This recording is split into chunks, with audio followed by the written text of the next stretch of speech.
पूर्व सांसद व विधायक वर्तमान भाजपा प्रदेश उपाध्यक्ष संतोष अहलावत ने हरियाणा बॉर्डर के चुडीना गांव से देव दर्शन यात्रा का शुभारंभ किया।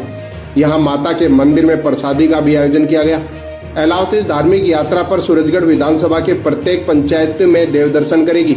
यात्रा के शुरू होने से पहले सूरजगढ़, बड़बर, बुहाना, झांझा, सागवा, बालोट, काकड़ा में अहलावत का फूल मालाओं से स्वागत किया गया। वहीं बुहाना में जेसीबी से फूल बरसाए गए। इसके बाद सैकड़ों गाड़ियों का काफिला चुडीना पहुंचा। अहलावत की देवदर्शन यात्रा को लेकर सियासी चर्चाएं बढ़ गई हैं। सियासी गलियारों में चर्चा है कि अहलावत देवदर्शन यात्रा के माध्यम से सूरजगढ़ विधानसभा चुनाव को लेकर बड़ी संख्या में अपने समर्थक जुटाकर शीर्ष नेतृत्व को अपनी ताकत एहसास कराने का प्रयास कर रही है। मैं बोलती हूँ, वो करती हूँ, फिर मेरा नुकसान फायदा नहीं देखती हूँ। और आपकी ताकत ही मेरी ताकत है, आपका बल ही मेरा बल है। बस आपको एक बार यही हमारी पार्टी के कानों में पहुंचाना है कि भाई मजबूती से लड़कर जीतकर हम जाएंगे और इस क्षेत्र की लड़ाई सब मिलकर लड़ेंगे। मैं आपको इतना विश्वास दिला रही हूँ। अभी बाबा जी ने कहा यहाँ पीने का पानी नहीं है, मुझे मालूम है बहुत सारी जगह पीने का पानी नहीं है, बहुत सारी गौशालाओं में पीने का पानी का प्रबंध नहीं है, बहुत सारे मंदिर, बहुत सारे मठ, बहुत सारे आश्रम हमारे नहीं हैं, ऐसे हैं जहाँ पीने का पानी नहीं है। और बहुत सारी हमारी बहुएं, हमारी जवान अविवाहित बेटियां बॉर्डर के ऊपर सर्विस कर रही हैं, वहाँ बैठी हैं। घर का एक आदमी वहाँ उसके पास बैठा है, उनको इधर होना चाहिए था, लेकिन 5 साल जैसे सब ठहर सा गया।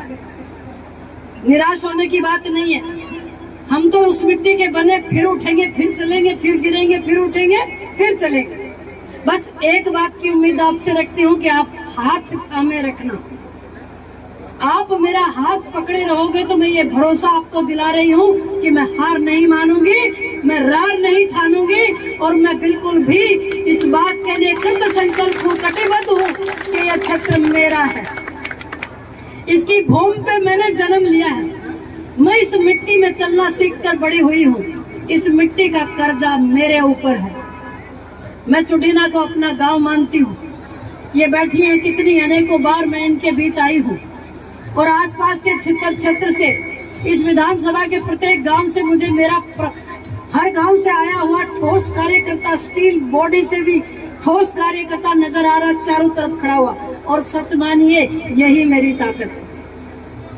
मुझसे हो सकता है नेता नाराज होंगे सभी और गालियां निकालते होंगे। कुछ लोगों ने तो पिछले दिनों ये तक कहा कि बोतल में डालकर ढक्कन बंद कर दिया। रोना तो बहुत आया था, पर मैंने कभी भी कमजोरी नहीं दिखाई। मैंने कहा कोई बात नहीं, जब ये चाहेगी तब बोतल का ढक्कन भी खोल देगी, ऐसा मुझे विश्वास था। और ये मेरी नौजवान ताकत खड़ी है। मैं आपको ईमानदारी से कह रही हूँ, आपकी लड़ाई लड़ने के लिए सदा खड़ी मिलूंगी। छत्र छाया की तरह आपके ऊपर अपना आंचल रखूंगी। क्षेत्र की जनता को मैं पुनः विश्वास दिलाना चाहती हूँ कि एक दिन भी जिंदगी में ऐसा नहीं आएगा जब आप मेरे पास जाओगे और निराश लौट कर आओगे। काम नहीं होगा, अनेक कोशिश करेंगे, लेकिन मेरे व्यवहार में कमी नहीं मिलेगी, मेरे अपनेपन में कमी नहीं मिलेगी, आपके आदर में कोई कमी नहीं मिलेगी, आपके मान सम्मान में कोई कमी नहीं मिलेगी। और वो मेरा नहीं, वो आपकी बेटी का घर है। ये भरोसा दिला के आपको जा रही हूँ। मेरे तो गार्जियन आप हो, मेरे भाई बंधु आप हो, तो इस क्षेत्र के लिए कुछ करने की बहुत बड़ी ललक थी। और करीब करीब एक बहुत बड़ी बात के नजदीक, जिसमें यमुना का 10% पानी का काम हमने कर लिया था। अगर वो पानी आ जाता तो 4 जिलों में सिंचाई का और पीने का पानी आ जाता। लेकिन दुर्भाग्य रहा कि दूसरी बार हमको मौका नहीं मिला, और मैंने 100% में से 90 पैसे जो काम किया था वो काटा हुआ सारा कपास हो गया। उस सारी मिट्टी में मेहनत चली गई। फिर भी हमने जिले के लिए बेहतरीन काम किए। लोकसभा सदस्य बनने के बाद इतना मुझसे गलती हुई कि आप मुझसे छूट गए। दिल्ली में जाकर वहां बहुत बड़ा काम करने को मिला। देश का काम तो बखूबी किया माता रानी के आशीर्वाद से, लेकिन ये मेरी बहनें, ये मेरे भाई, ये मेरे बाबा, जिनके पास मैं अक्सर बैठ के पूछा करती थी तबीयत के हाल, वो छूट गए। मेरा दिल भी बहुत रोया और आप भी बहुत परेशान हुए, मैं जानती हूँ इस बात को। बहुत सारे ऐसे काम उसी समय होने चाहिए थे, पर मैं आ नहीं पाई, आपको संभाल नहीं पाई, आपको देख नहीं पाई। माफी चाहती हूँ उसके लिए मैं माता के दरबार में। लेकिन लोकसभा में रहकर जिले के लिए बहुत बेहतरीनी के काम किए। रेलगाड़ी वापस चलाने का काम, 4 नेशनल हाईवे मंजूर कराने के काम, और बहुत सारी मेजर डिस्ट्रिक्ट रोड्स बनवाने के काम, सैनिक स्कूल कराने का काम, पासपोर्ट कार्यालय खुलाने का काम। और उस समय मैं आपको बताऊं कि सड़कों के अंदर और पानी के अंदर अभूतपूर्व काम हुआ, जो 73 वर्ष में पहले कभी हुआ नहीं था। लेकिन वो काम पूरे जिले में फैल गया। विशेष तौर पे मैं अपने घर को देख नहीं पाई, विशेष तौर पे मैं अपनी विधानसभा को देख नहीं पाई, यहाँ के लोगों को संभाल नहीं पाई। ये त्रुटि जरूर हुई, पर लोकसभा में जाने की मंशा भी मेरी नहीं थी। ये भी कहीं माता रानी का आदेश था कि देश का काम भी करना चाहिए। तो यूएन में जाकर भारत की बात कहने का भी मुझे मौका मिला। मैं बहुत छोटे से गांव से निकली हूँ, बहुत छोटे सामान्य किसान की बेटी हूँ, और मुझे 2 बार बड़ी मार्जिन से चुनाव जिताने का काम, ये सब माता का आशीर्वाद और मेरे भाई बंधुओं की मेहरबानी रही। मैं कुछ नहीं हूँ, मुझे इस बात का कतई गर्व नहीं है कि मैं 52,000 से जीती, मैं 3 लाख से जीती। मैं नहीं, ये आप जीते थे, ये आपका मनोबल जीता था, ये आपकी इच्छा शक्ति जीती थी, और ये आपका विश्वास जो आपने मुझ में किया था वो जीता था।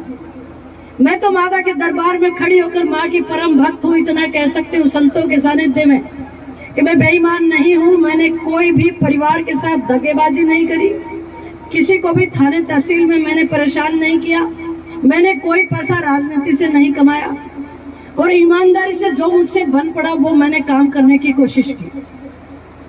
बहुत सारे काम ऐसे होंगे जो आप उम्मीद लेके मेरे पास आए होंगे और मुझसे नहीं हुए होंगे, क्योंकि समय हमको सिर्फ 5 वर्ष मिला। वो समय बहुत कम था, उसमें 2 चुनाव लड़ने हमको पड़े, और फिर दिल्ली कुछ दिन तो समझ में ही नहीं आई, और दिल्ली समझ में आई थी, दूसरी बात दिल्ली भेजा नहीं। तो वो कमियां बहुत सारी रह गई हैं, पर मुझे एक वादा मेरा याद है। कहाँ पानी नहीं है, कहाँ पे नालियां अच्छी नहीं बनी हुई हैं, कहाँ सड़कें टूटी पड़ी हैं, कहाँ के रास्ते कीचड़ के भरे पड़े हैं, मुझे हर चीज का पता। क्योंकि मैं आपको बताना चाहती हूँ, मैं 30 साल ना मैंने बारिश देखी, ना मैंने सर्दी देखी, ना मैंने गर्मी देखी, और ना मैंने अखंड धूप देखी। उसमें मैं घूमती रही, आप लोगों के बीच में सतत रूप से मैं आती रही। और मुझे याद है, मैं किसी कार्यकर्ता को फोन करती थी और दिन के दोपहर के 1:30-2 बजे होते थे, मैं पूछती थी कि मैं आ रही हूँ, कहाँ मिलोगे? बेचारा खेत में होता था तो वही दराती फेंक के मुझे घास सड़क पर मिलता था। कहीं गांव गया होता था तब भी बोलता था, गया हुआ हूँ, जल्दी आ रहा हूँ, जल्दी मत करना, पहुंच रहा हूँ। ऐसे लोगों का ऋण मैं नहीं उतार सकती कभी भी।